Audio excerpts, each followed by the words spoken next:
the value of a minute of connection and like how much that does to the working relationship. It's like, yeah, get to know your people and show that you know them by meeting them a little bit where they are, so to speak. Welcome to the Lead In Podcast, where we dive deep into genuine stories of leaders who've seized control of their journey.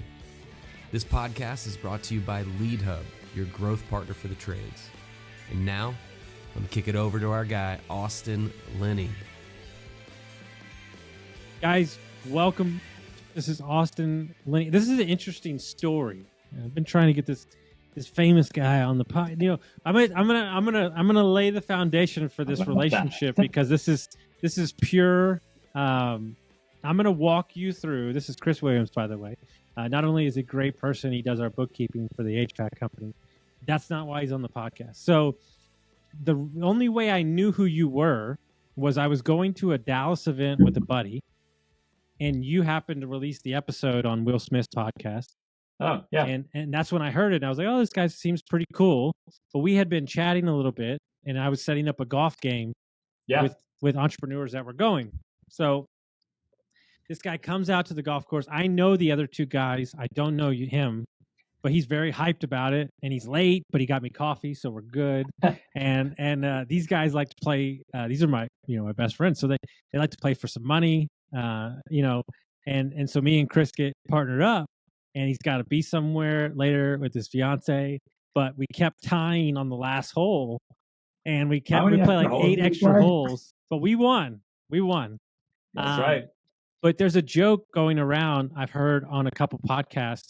If you really want to see who somebody is, play a round of golf with them, right? Yeah. And you were fighting for every shot. You were in it to win it, and I really appreciate your competitiveness. I love golf because, like, no matter how bad of a day you're having, and actually we both played pretty well that day, but like you can always go execute the next shot really well. And that's just like, that's what I love about it. There's a lot of things I love about it, but in particular, it's just like, man, no matter what happened, you have an opportunity right in front of you to make it all better. And that's like, how many things in life do you just get to move on to the next thing that quick?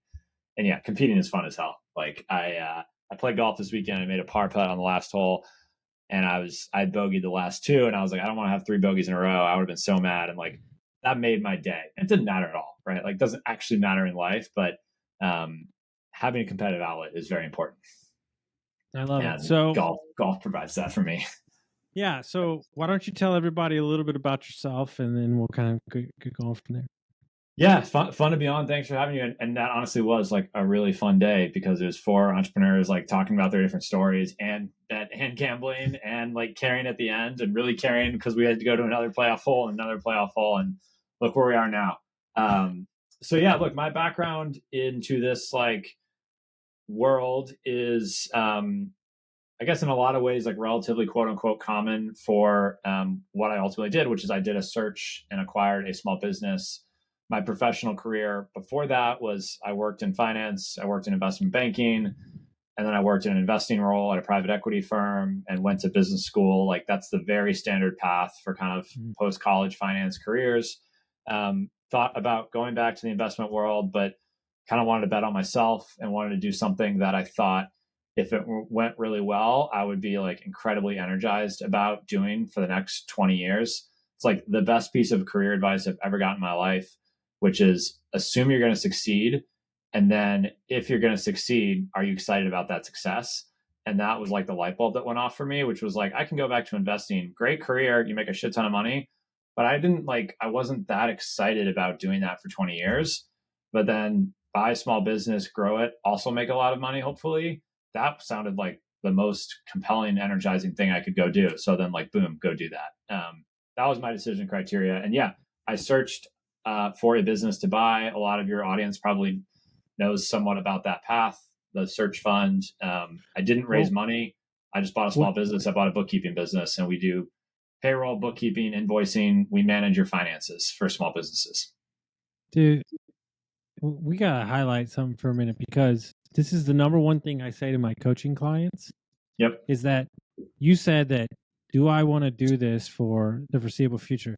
I don't think that we as people think in terms of how long we're actually going to be doing what we're doing, right?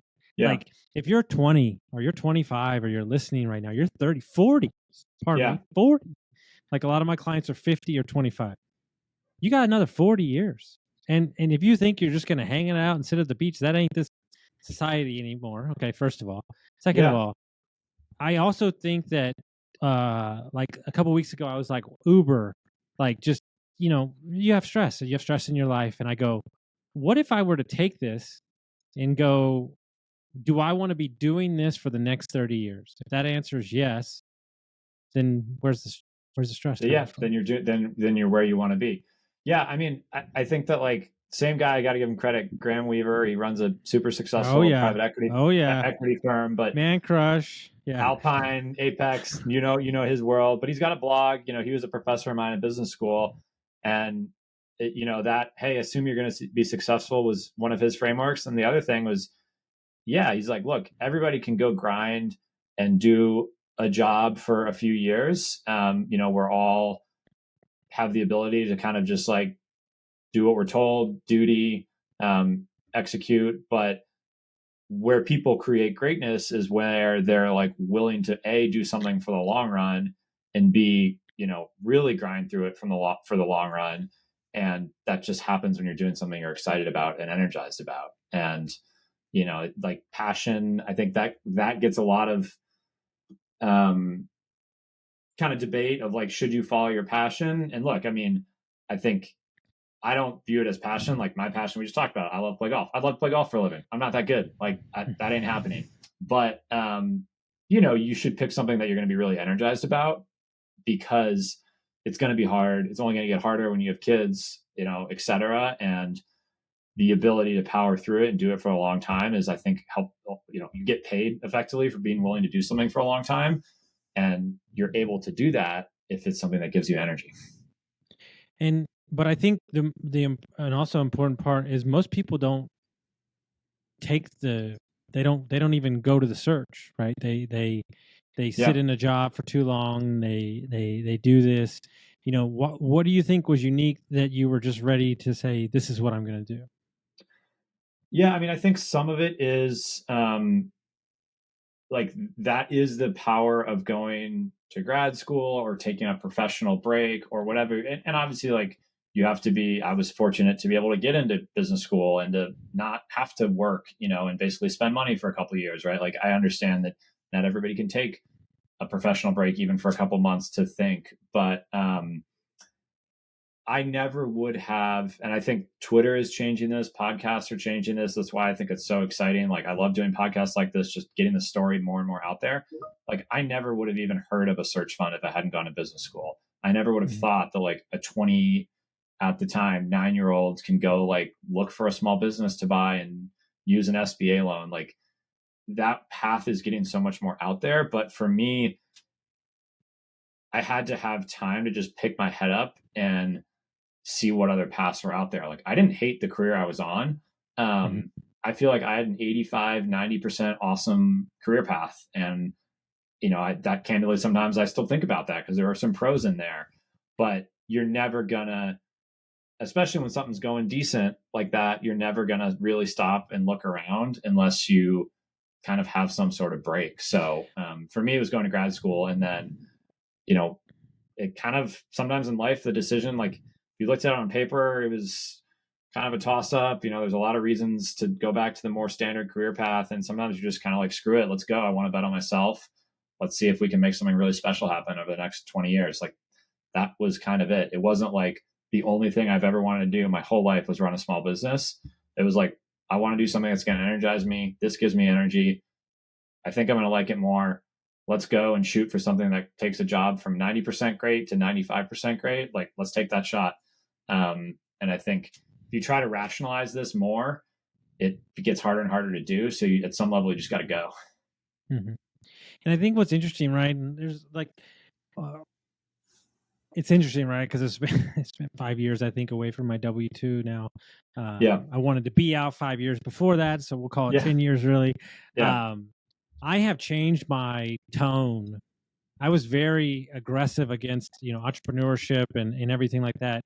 But I tell you what, man, there are a lot of days that I really wish I was just a sales guy and I could Totally. go hit the links on Friday, Saturday, and not have to worry about the Yeah. 9 billion things, right? But Yeah. there is pros and cons, and I think anybody out there that wants to buy a business or start a business, there's plenty of time in the day, especially with technology, to do both and kind of test it out on a low risk scale. Yeah, I mean, and I say that to kids now. I talk to a lot of people who are coming out of business school, thinking about going to buy a business, is just like, just start for a couple months, even while you're in school or while you're in your W-2 job. Like, yeah, you can go raise money to support yourself, to go search for a couple of years. That's like the traditional search fund. But go try it for 2 months before you lock yourself in for 2 years with a bunch of investors, because you may realize you hate it and that you don't want to do this, or that you want to do it in a different form. And we want to be part of an accelerator model, where you've got kind of one person you're working for helping you buy a small business. So, I agree. Like, you got to test it out a little bit, to get some examples of like, what are these types of companies you may go buy. And the other thing is, I do think that like you need to talk to or listen to podcasts, people who run small businesses. So yeah, you understand that trade-off. Like, the way I think about it is, I have more autonomy and control in my life than I like ever possibly could have. Like, by not having a day-to-day or week-to-week boss. Like, I do have investors who, they don't control me, but like, I do feel responsibility to them, and I feel responsibility to lots of people, my employees, myself, my family. But yeah, day to day, I have complete autonomy and control for the most part, and that's pretty compelling. But I miss not having anything to think about on the weekends. You know what I mean? Like, kind of like you said, that there's when you run a small business, or run a startup, or do something where you have so much control, it also means every minute is a decision. Do I want to be spending time on the business, growing it, trying to do something with it, working on a problem, or am I okay shutting off for 5 hours? Like, when you're at a W-2, if you don't have work to do, you don't have work to do. Whereas that's not the case here. And I miss that sometimes, for sure. I feel like small business ownership is forced personal development. Yeah. Okay. Yeah. And I was just talking to my CEO, Ryan, about this. I've never in my life had to rely on a group of people to execute their job. And I don't have control over that. I have 40 employees that are all throughout the community, fixing plumbing leaks, doing HVAC. And we have to get them to understand there's a certain level of responsibility and urgency in the company. And so I have to totally surrender to my success and my based on them and how they feel or what's going on in their life. It is a wild thing when you've ran businesses, just one or two employees your whole life. Look, my coaching, bro, I click record, I show up, that's it. There's nobody to bother. It's super easy. I know how much I'm making. I'm the last one to get paid, and I only get paid if other people do their job. Yeah. And like, the urge to want to jump in and fix things yourself when they're not going right, but you have to realize that just creates more longer term issues. But also, it's like the fine balance where, ultimately, like, it's your people that have to do the work, but you also have to own that at the end of the day, every problem is and every problem rolls up to the owner, and every problem in the company, like, you have to have that mentality without it turning into micromanaging. For sure. Yeah. That's like balance that you've had to learn. I mean, part of the other reason I did this and wanted to run a small business is I felt like it would mature me a lot. And I think that it has, because it's really, you learn what are real problems and what are not problems. Like, 80-20 is a forced skill. And something else that I'm very grateful for is the like kind of personal life prioritization it's taught me, because now I have something that I care so much more than I ever did about in my previous career. And I worked a ton of hours, before, but I never when I didn't have work to do, it was like, cool, I'm going to go do whatever is on my plate. If it's go out to dinner with friends, or go to this concert, or go on this trip, or whatever. And then when your free time, all of a sudden becomes, hey, you can go use some of that. Look, don't burn out. I don't say I work 24/7. But when now you do have kind of like an option for Sunday afternoon, that's like really valuable time to go work on something kind of on the business with no distractions. It just teaches you what in your life outside of work is like truly important to you, Mm-hmm. and what in your life is stuff that you used to do, but like actually you're just doing that because you just had the time. Mm-hmm. And I think that's a good skill to learn, like what's a true priority to you, and what's not, so that you can really, focus your time on those 2, 3 things that matter in life to you, whatever they are. And it's really hard to figure out what those are until you have something else like a business that kind of creates so much time pressure. Like, I don't know if I ever would have done the self-reflection to figure out what really matters to me outside of work until I had this thing where like, man, all I want to do is work on this baby. And then that really taught me what I want to go do in my free time and what I don't. Totally. I heard a quote this morning from the CEO of Starwood on a podcast. He said, "A leader's job of a business is to absorb the uncertainty, Yep. for everybody else and press on." Totally. Chief And energy officer. yeah, and I heard years ago, I heard Ed Milet say that you will only be successful for the depth that you are comfortable with uncertainty. And I think that it's this. But Go I ahead. agree, but I think and it's something that, look, I've gotten this feedback from my team on. There's a danger, which Mhm. is every time there's a problem that comes up, I'm like, okay, cool. Like, we'll figure it out. How can we do better next time? Mhm. Bring energy. Thanks for sharing that. Like, it's okay. We'll get through this. Sometimes you gotta like just tell sit there next to your team member and be like, yeah, that sucks. Like, Yes. I'm disappointed too. Instead of like, Good. oh, somebody quit unexpectedly. Okay, well, how are we going to restaff, and what are we going to learn so that next time we hire better, so that we don't have this happen? And it's okay. Like, those are my gut responses to all of these things. But sometimes it's like, yeah, someone quit and that sucks. And they Yeah. don't want to hear from me that it's okay. So it's like, Yeah. sit with them and be like, hey, this is a bummer, but don't put the stress on them. Like, Totally. absorb the stress, but don't kind of, you have to acknowledge it, because otherwise Yeah. people just think you're like living in la la land. Yeah. And overly positive. I've gotten that feedback before. Like, sometimes I'm Yeah. overly positive and Well, I'm I've sure made you it. get that too. I've made it a habit of, like, if I'm not in it, like if I'm having that day, right, which Yeah. rarely happens, just don't come in. I Yeah. work from home because I am, as you stated, I'm an example of the energy that's brought into the thing. Now, here's the problem, though. This happened like a couple months in. The energy needed for a startup and the energy needed for a business that's been running for 22 years. Totally. So they're two totally different people. Yeah. Especially when you have guys that are 20, 30 years older than you. They Yeah. don't really do the rah, go get them guys. They're there to work because they work, right? And so I've had to pick my places. The younger guys might need that, but not the older people. Yeah, they don't need life coach. The older guys don't need life coaching from you. No. Yeah. I think that, like, it's a fine line, but I got a good piece of advice early on, which I appreciated, which was like, it's okay as a manager. Like, I'm a manager of a group of people who then manage people below them. Like, as a CEO, owner, every level of the company, you should be managing no more than like 5 to 6 people. But it's okay to like manage them a little bit in a different way, because they have different personalities. Like, it's part of the job of the manager to meet their team a little bit where they are. You can't just let your 5 direct reports be like completely no level of standardization.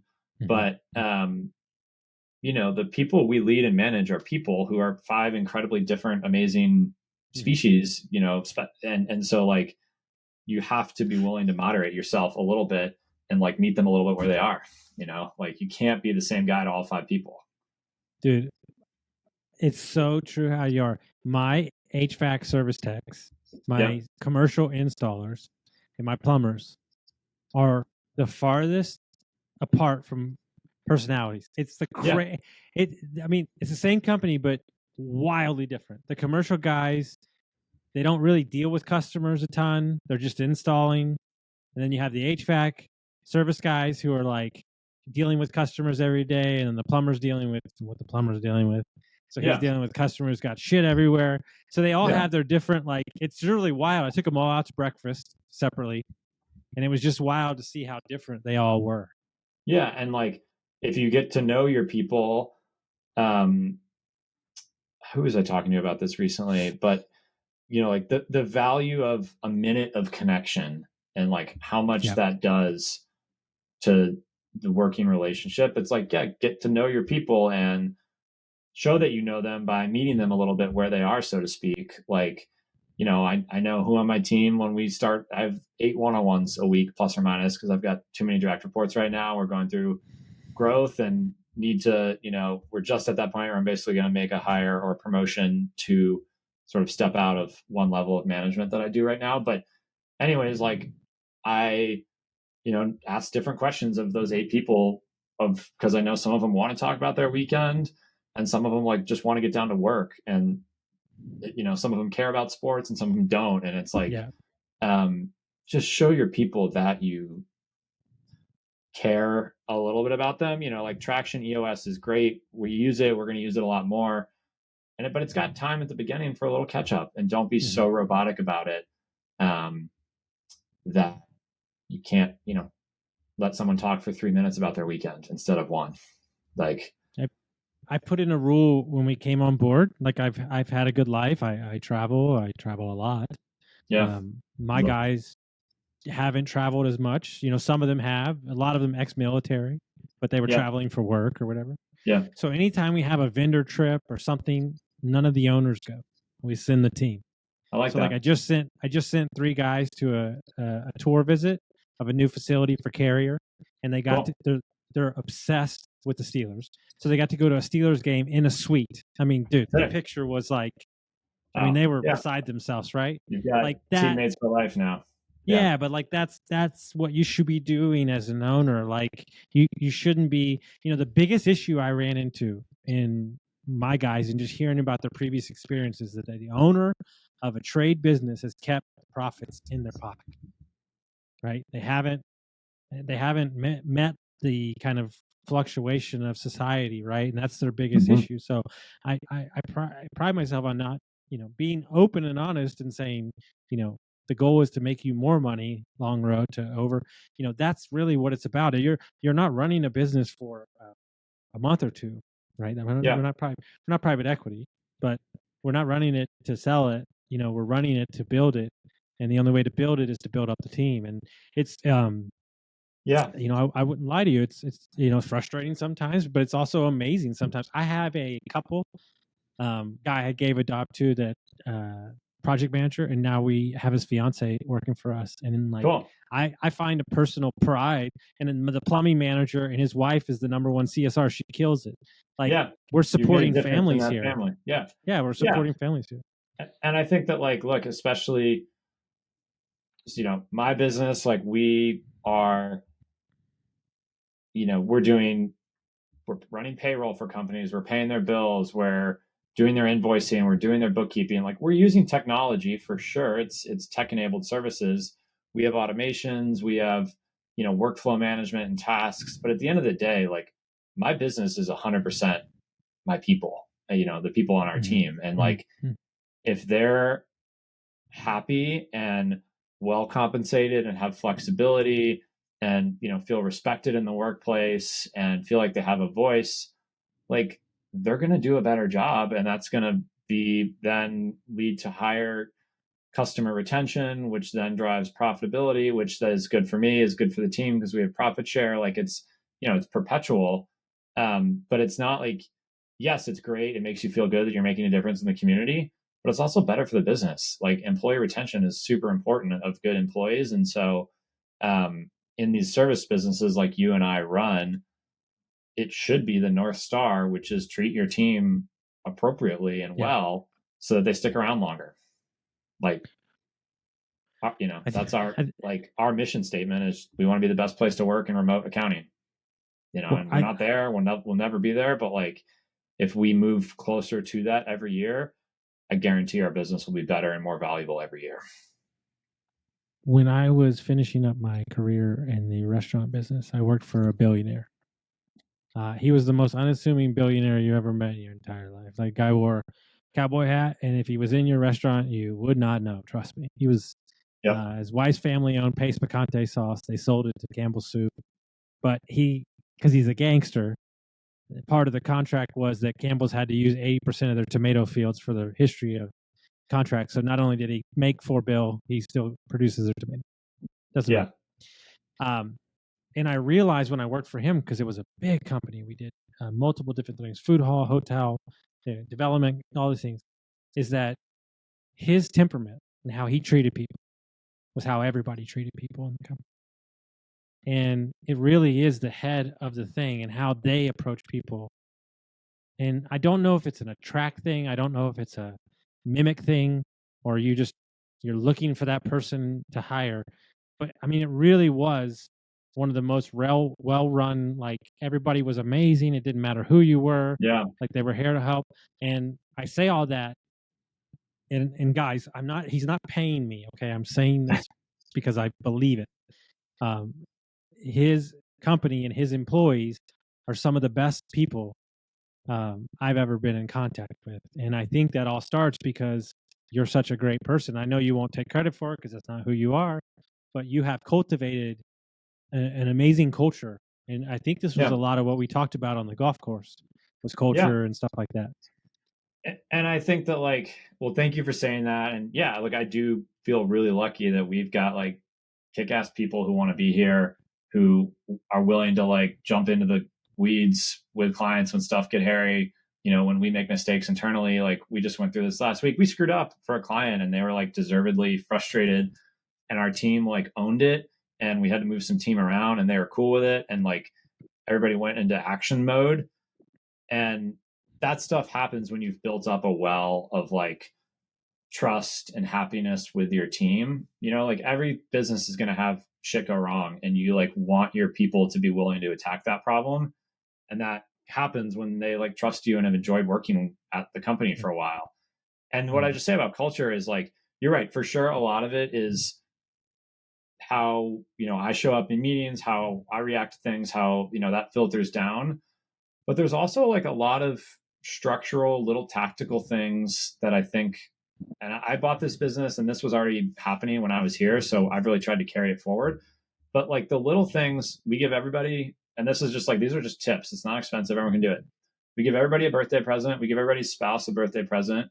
We're super quick on the trigger with like when somebody's sick, when someone had someone get hurt, like send them flowers, send them soup, whatever.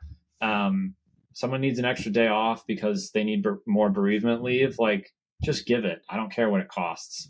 Like the little things like that. Every team we here has a $300 budget for kind of like shout out gifts throughout the quarter. So $1,200 a year, it's like $50 here on Amazon for this thing, or like, and that goes so much farther than, as long as you're paying your team well, than the incremental comp. Sure, that could all just go into wages and salaries, but showing that you're listening and that when something's wrong and that you care really matters. And those are systematic things you can set up. Like everybody's birthday, everybody's spouse's birthday, you can send gifts.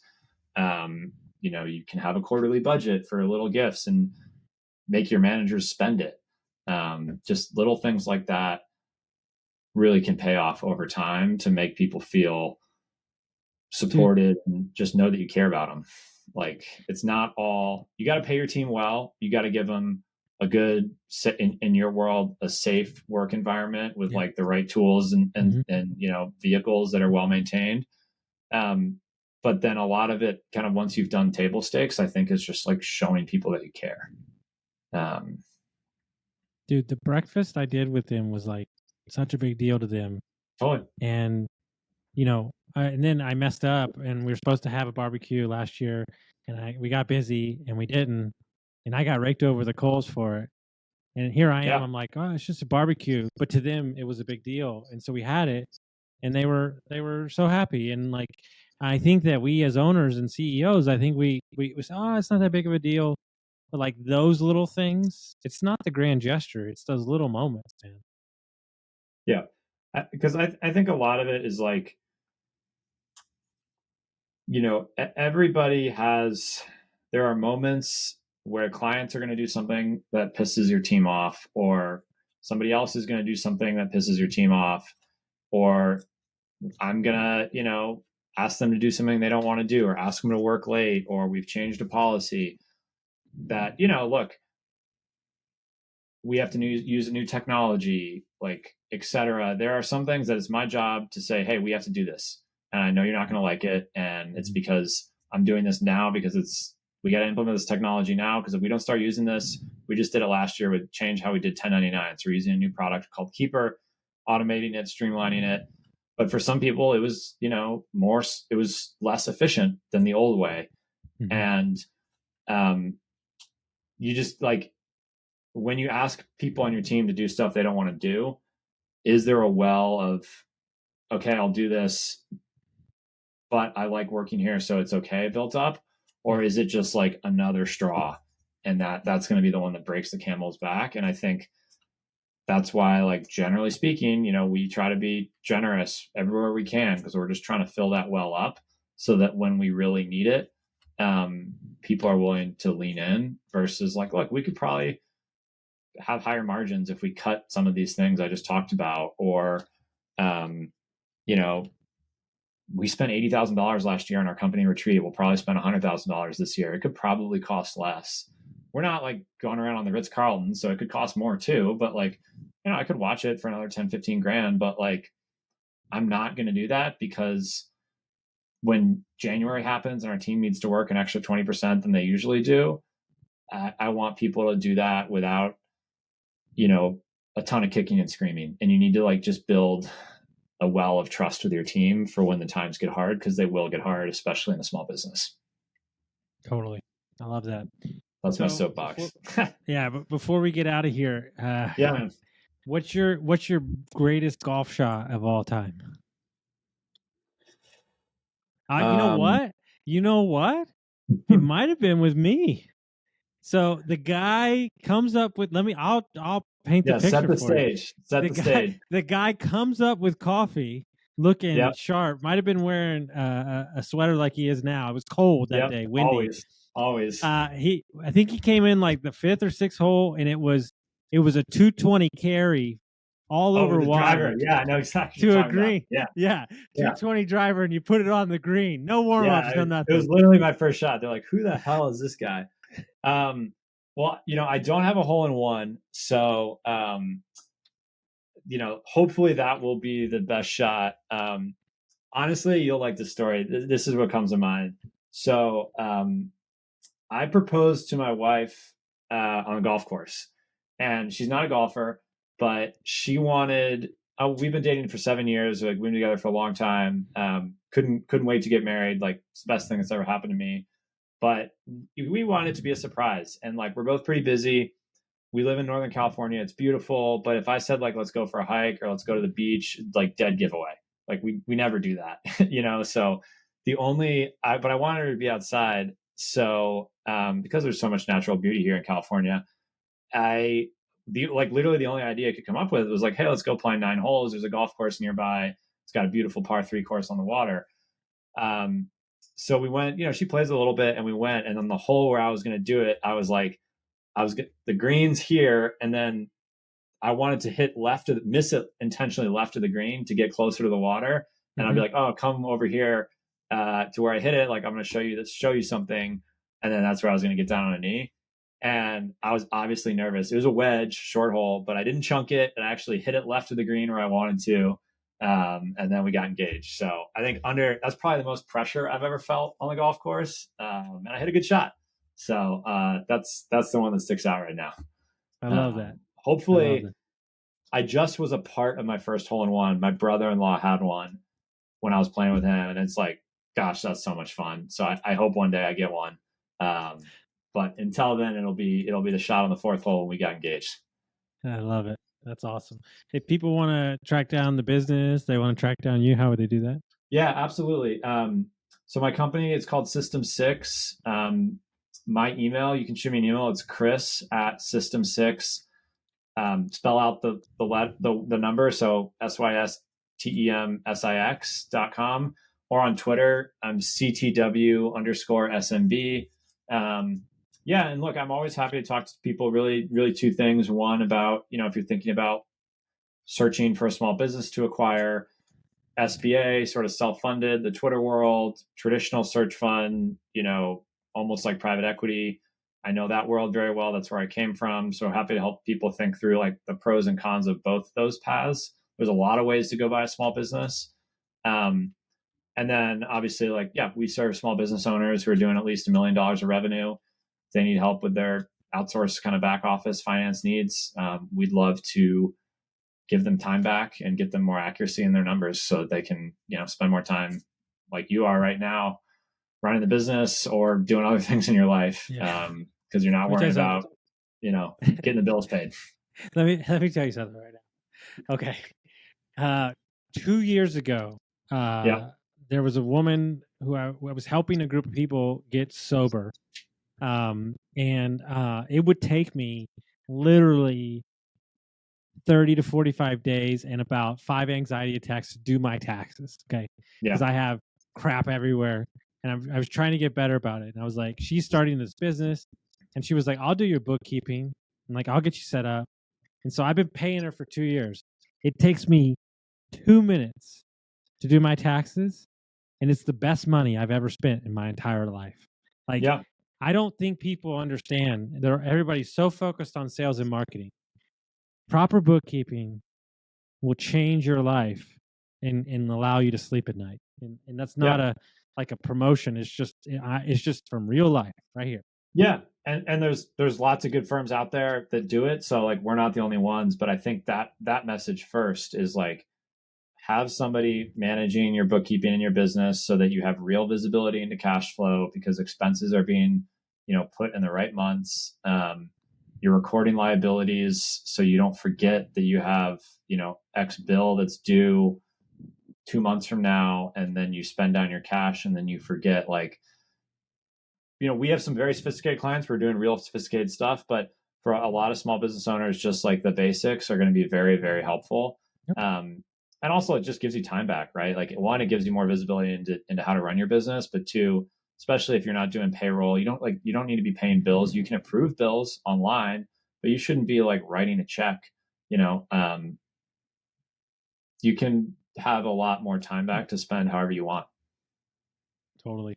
Guys, if you got some value from this episode, send it to a friend, rate us and review us, and we'll see you next time. Thank you. Awesome. Folks, if you made it to the end of the episode, I'm sure you found some value with what you're listening to. If you could send this to a friend, rate us and review us, share us around. The more that you share us, the more that we can share content with you. Thank you all so much for your time and listening, and we'll see you next time.